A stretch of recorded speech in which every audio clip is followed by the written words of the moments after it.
l'avantage après, Elle met de la queue c'est aussi. qu'il n'y a plus de gestion Ouais. après. Ah ouais, ça oui, mais ça. En réserve intégrale. C'est des arbres à croissance. Si c'est une complète, c'est au plus.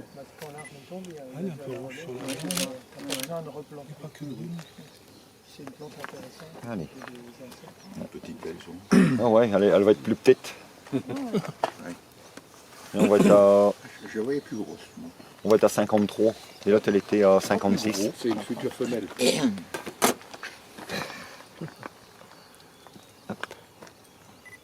la voyais plus grosse, moi.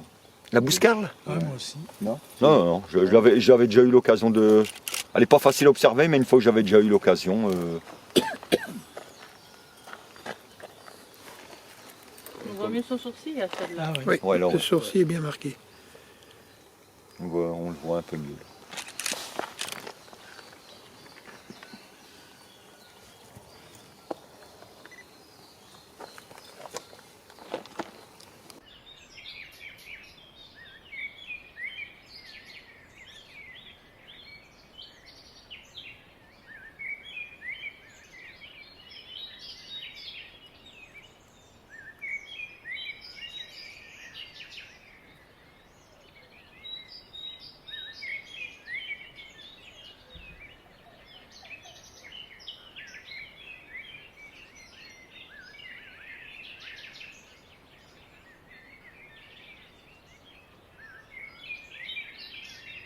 Septembre, on en prend encore.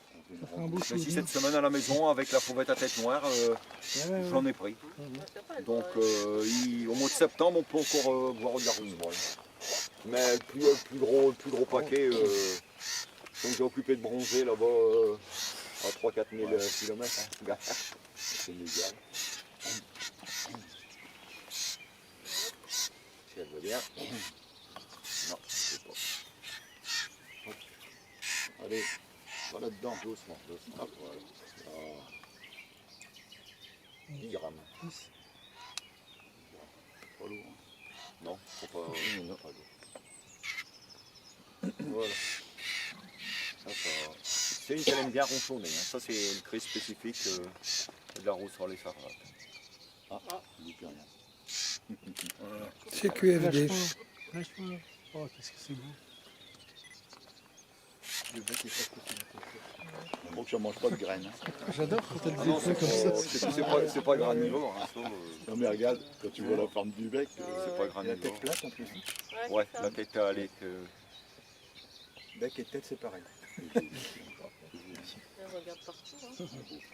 Oh bah, une fois qu'arrive le mois d'avril, quand on les entend, hein, crac, crac, crac, crac, crac, c'est toujours le même qu'elle répète. Elle. Le chant de la verderolle, allez, il est plus imitatif. Hein, il est pas, tout ça, dès le début du mois d'août, ben, ça part. C'est pour ça que dans les stations de bailliage, durant tout le mois d'août, ils se concentrent sur ces espèces-là dans les roselières. Hein, et durant tout le mois d'août, ils essayent de faire un maximum de recensement dans toutes ces espèces-là. Parce qu'une fois arrivé début septembre, c'est fini. Hein. C'est fini, ils sont pratiquement arrivés dans leur quartier d'hiver. Oh, ça va. Ils sont plus vite arrivés qu'on le pense. Hein. Ils ont fait assez d'expérience, même avec des petits émetteurs. Mais un petit passereau de 18-20 grammes, il est capable de faire jusqu'à 500 km par jour. Hein. Pour avoir pour avoir une idée encore plus près. Comme quand j'étais en formation, moi, je te l'ai peut-être expliqué là, quand j'étais ici, je retire une fauvette à tête noire d'un filet, je contrôle la bague, le Stravanger Museum Norway, une bague norvégienne, avec le numéro, donc on a pris note et tout, on a envoyé ça à Bruxelles, et quand on a reçu cette fiche, une fiche de reprise, ben, cette fauvette à tête noire qu'on a repris et contrôlée ici à la briquerie du Puxler, elle avait été baguée seulement 11 jours auparavant, en Suède. Et elle avait été baguée du côté de Molde. C'est le centre de la Norvège.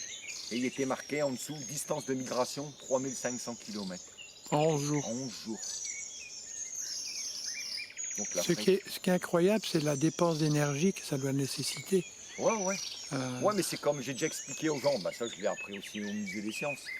Pourquoi beaucoup d'oiseaux ils font de la migration nocturne? Bah déjà en migration, la nuit, Moins de prédateurs. déjà les prédateurs comme l'épervier, faucon pèlerin, Deuxièmement, la nuit, température plus fraîche. Donc quelque part, ils dépensent moins de calories. Il y a plus d'humidité la nuit. Quelque part, ça étanche leur soif. Ils ont moins vite soif.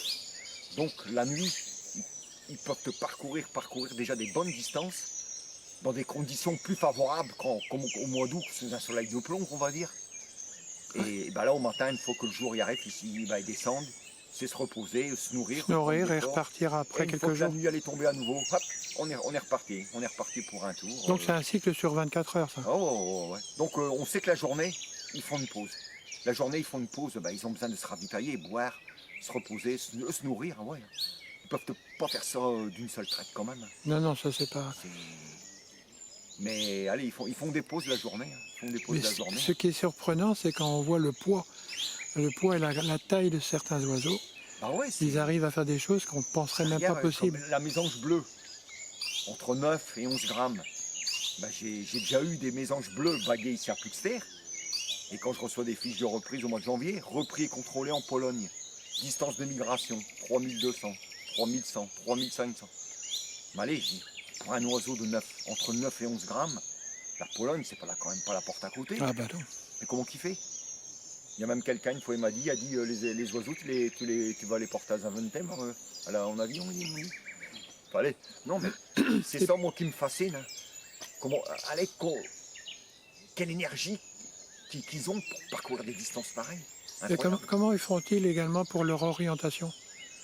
Ils longent les côtes, ils longent les rivières. Comme ils disent, c'est aller nord-sud.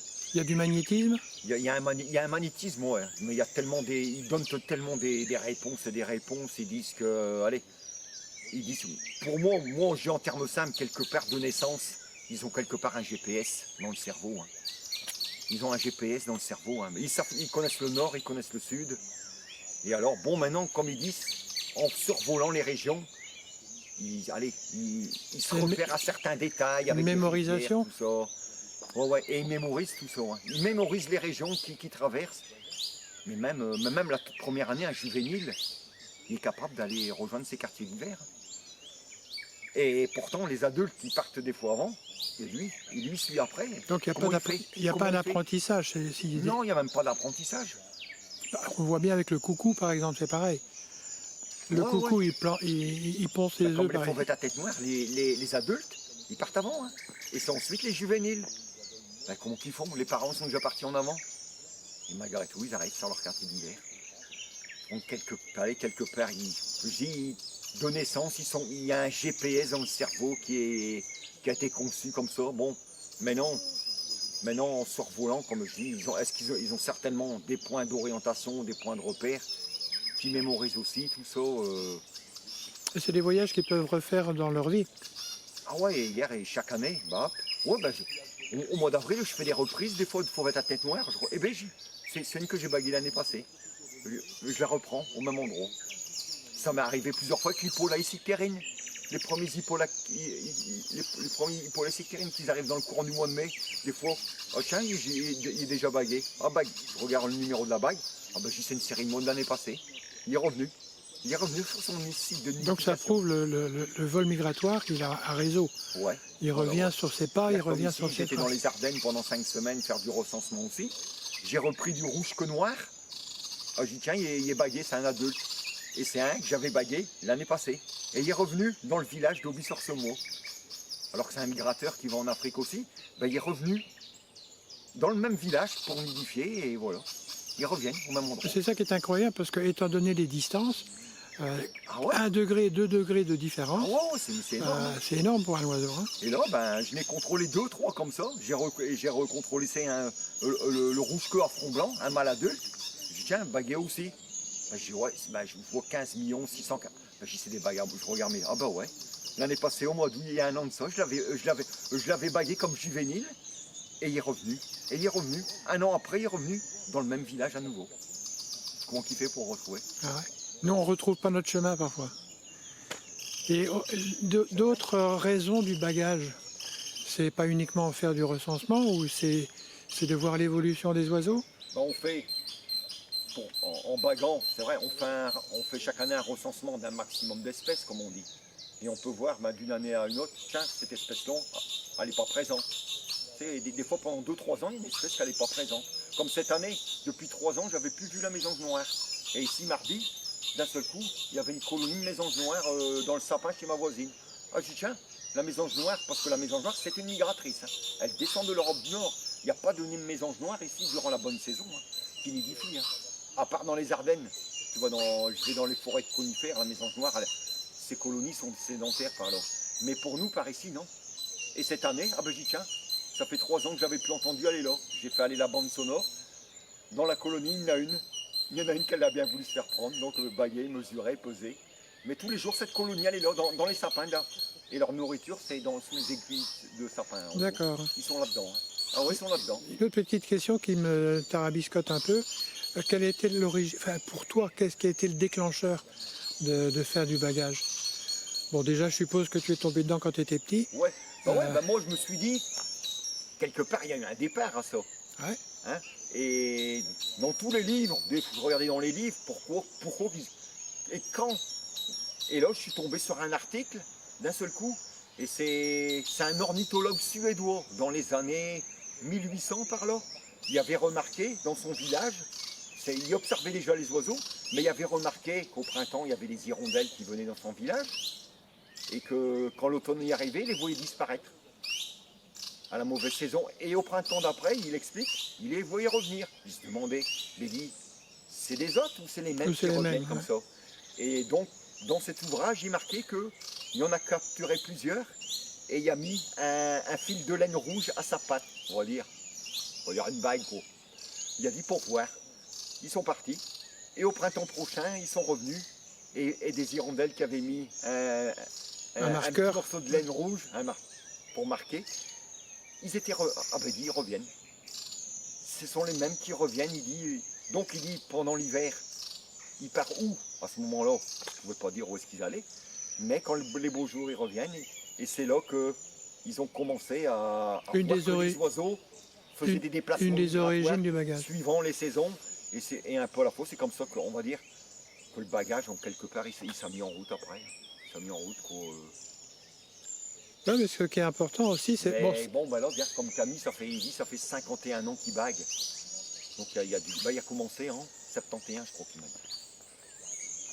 Mais je vois, ça a dû commencer quand ils ont commencé à interdire la tendrie, au début des années 70. Ils ont dit la tendrie, à un moment, il y avait de l'abus aussi, tout ça. Et c'est là que vraiment le bagage il a vraiment qui a pris de l'ampleur.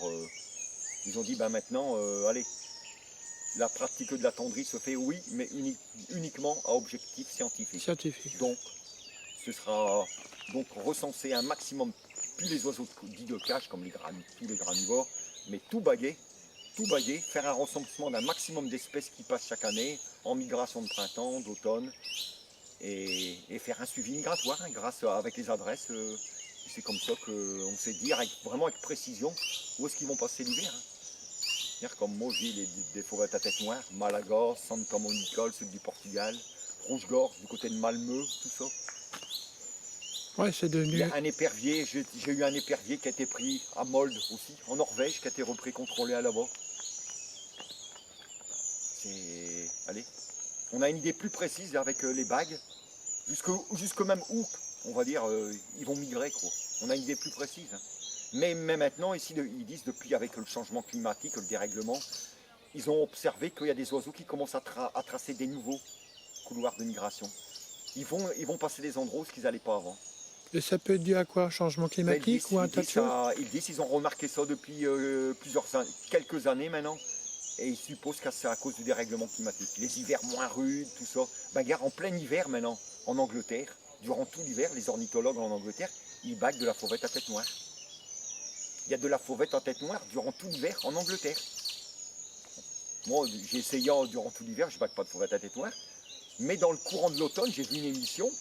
Eh bien, il y a des fauvettes qui sont dans le sud-sud-est de la France. Et une fois qu'arrive l'automne, ils prennent direction nord-ouest. Et ils remontent en Angleterre. Et ils vont passer l'hiver en Angleterre.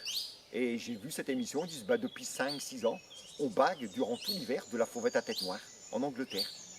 D'où l'intérêt quand même de cette étude. Et pourtant, il dit, il neige, il gèle, mais ils sont là. Ils trouvent de la nourriture. Et alors les Anglais sont costauds là-bas.